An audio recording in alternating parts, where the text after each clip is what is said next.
আজি আমি মানে নিউ বঙাইগাঁও ৰেল ষ্টেচনত আজি 5 মাহ ধৰি জাকিৰ হুছেইনৰ আণ্ডাৰত আমি কাম কৰি আছোঁ ৱাটাৰিং ষ্টাফ অৰ্থাৎ ট্ৰেইনত পানী দিয়া। কিন্তু আজি আমি 5 মাহ ধৰি কাম কৰি আছোঁ, প্ৰতি মাহতে আমাৰ পইচাৰ খেলি মেলি, মানে সময়মতে আমি চেলাৰী নাপাওঁ, আমাৰ যিখিনি প্ৰায় পাবলগীয়া সেইখিনিও আমি নাপাওঁ। আৰু ফেচিলিটিটো বাদেই দেখ, আমি কোনো ধৰণৰ ফেচিলিটি পোৱা নাই, মেডিকেল ফেচিলিটি পোৱা নাই, ছেফটি শ্বু পোৱা নাই, সেইবিলাকতো আৰু আছেই। কিন্তু আমি ন্যূনতম আমি চেলাৰীখিনিও সঠিকমতে পোৱা নাই। আজি যোৱাকালিৰ পৰা আমি লাগি আছোঁ চেলাৰীৰ কাৰণে, আজিলৈকে নিশ্চিত দিব পৰা নাই যে পইচা কেতিয়া হ'ব। যাৰ কাৰণে আমি আজি কৰ্মবিৰতি পালন কৰি আছোঁ, অৰ্থাৎ ৰাতিপুৱাৰ পৰা 6টাৰ পৰা আমি কাম কৰা নাই। কিন্তু আমাক এটা দুখৰ বিষয়, আমাৰ DME ছাৰ অৰ্থাৎ ৰেলৱে যিটো ডিভিজন মেনেজাৰ আছে, ই আমাক আহি যিটো কথা ক'ব লাগিছিল আমি এইটো আচলতে ভবা নাছিলোঁ। ই আমাক ভালদৰে বুজাব লাগিছিল, লেবাৰ হিচাপে আমি হয়তো বুজি পালোঁ হয়। সি কিন্তু আমাক বেয়াকৈ বেয়া ব্যৱহাৰ কৰিছে। সি আমাক ধমকি দিছে, অৱশেষত আমাক RPF লগাই আমাক ষ্টেচনৰ পৰা খেদি দিছে। আমি এইটো ক্ষেত্ৰত খুব আমি দুখিত। আমি লেবাৰ হিচাপে যিহেতু আমাৰ চবৰে পৰিয়াল আছে, আমি কম পইচাত আমি কাম কৰি আছোঁ আৰু এই পইচাৰে আমি পৰিয়াল চলাই আছোঁ। যিহেতু আমাৰ এইটো পইচাটো আমি সময়মতে নাপাওঁ, তাৰ কাৰণে আমি যথেষ্ট অসুবিধাত পৰি আছোঁ। আমাৰ পৰিয়াল সময়মতে খাবলৈ দিব পৰা নাই, পিন্ধাবলৈ পৰা নাই, যাৰ কাৰণে আমি স্কুলত খৰচা দিব পৰা নাই সময়মতে। গতিকে বহুতো আমি অসুবিধাৰ সন্মুখত পৰি আমি কাম কৰি আছোঁ। আমি নন ষ্টপ 24 ঘণ্টা আমাৰ কাম চলি আছে, কোনো ধৰণৰ আমাৰ কামত অসুবিধা পোৱা নাই, কোনো আমাৰ কমপ্লেইন অহা নাই। তথাপিও আমাক মালিকে আমাক সময়মতে পইচা দিবৰ চেষ্টা কৰা নাই। এইটো আজি 5 মাহ আমাৰ হ'ল, টেণ্ডাৰটো হৈ 5 মাহ হৈছে। 5 মাহে আমি আন্দোলন কৰি পইচা লৈ আছোঁ। আগদিনা আমি ধৰ্ণা দিব লাগে যে কালি পইচা নহ'লে আমি ষ্ট্ৰাইক কৰিম, তেতিয়া এনেকৈ পইচা লৈ আছোঁ আজিলৈকে। আমি এতিয়া 70জন আছে আমি লেবাৰ।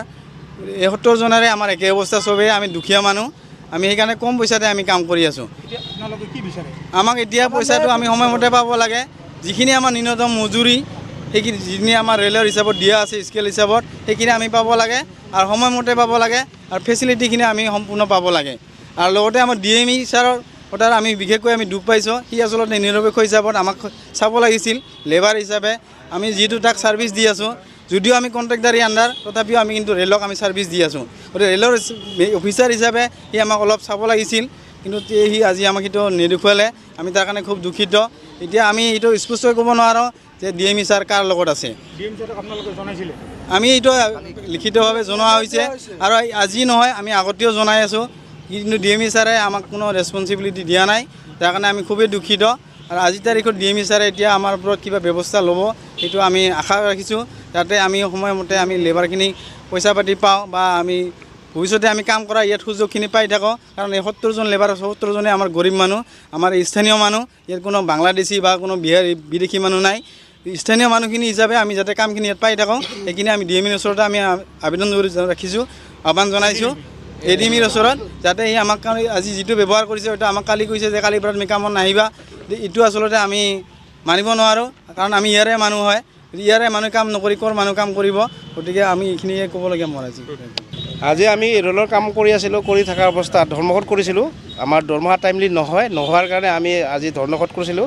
ধৰ্মঘট কৰাতে আমাক ADB আহি নিউ বঙাইগাঁৱত ইউনিয়ন আহি আমাক মানে কামত যাব মানা কৰিছে, আৰু মানা কৰাৰ পিছত সি RPF লগাই আমাক খেদি পঠিয়াইছে। তাৰ পৰা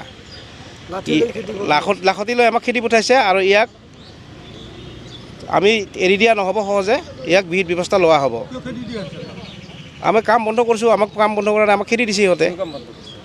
আমাৰ পইচা পোৱা নাই, আমি দৰমহা পোৱা নাই, টাইমলি চেলাৰী নাপাওঁ। আমি চেলাৰী নোপোৱাৰ কাৰণে আমাক ইহঁতে দুৰ্ব্যৱহাৰ কৰিছে।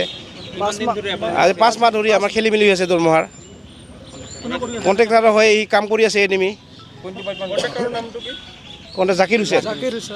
জাকিৰ হুছেইন। এটা এটা ৱাটাৰিঙে বুলি কয়, ৱাটাৰিঙে চিএনটা বুলি, তাতে কাম কৰোঁ আমি। ইহঁতক আমাক মানে যাহা তাহা ব্যৱহাৰ কৰি আমাক খেদি পঠিয়াইছে, চব ল'ৰাখিনিকে খেদি পঠিয়াইছে। এইটো কণ্ট্ৰেক্টাৰৰ হৈ ADMEটো কণ্ট্ৰেক্টাৰৰ হৈতো মাত মাতি আছে না, আমাক খেদা মানে কি, সি মাত মাতি আছে। মাত মাতি থকাৰ কাৰণে আমাক খেদিছে।